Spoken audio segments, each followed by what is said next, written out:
Angela. In the country where my mother was born, in the graveyard of her hometown, there was a grave I always used to stop next to.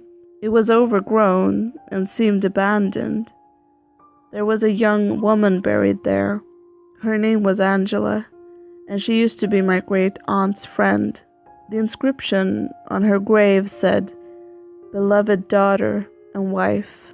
There was a photo of her on the stone, and I was really captivated by it.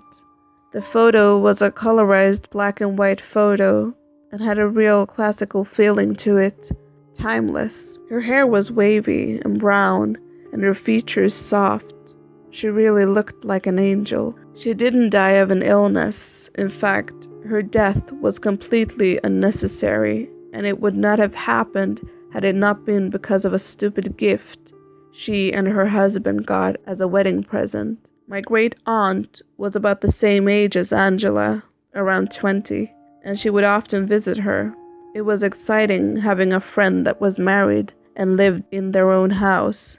Angela was really proud of her house and seemed to like being a housewife. It was the early 50s and people still kept animals in their yards. My great aunt would sometimes take apples with her to feed Angela's pigs. One day my great aunt had agreed with Angela to come and visit to help her clean out the pigsty. Yes, as silly as it sounds, pigsties need to be cleaned every now and then. But on the way, my great aunt walked into an old neighbor who insisted that she join her for a quick tea. But you know how people love to talk, and the old neighbor just wouldn't stop talking. When the old neighbor finally let my great aunt leave, a couple of hours had passed. At Angela's house was a big cupboard. On top of it was a big trunk that her husband had gotten from some relative.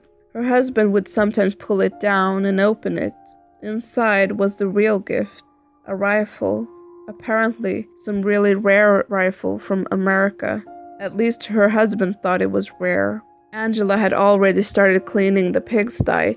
She came into the house, probably to rest or have a drink of water, when her husband was checking his rifle. He jokingly aimed the rifle at Angela and said, "Hey Angela, I'm gonna kill you." Then he pulled the trigger. The rifle went off and hit Angela right in the stomach. When my great aunt arrived at Angela's house, the ambulance was already there. They were carrying Angela on a stretcher. When Angela saw my great aunt, she said, "Why didn't you come earlier?" That was the last time my great aunt heard her voice.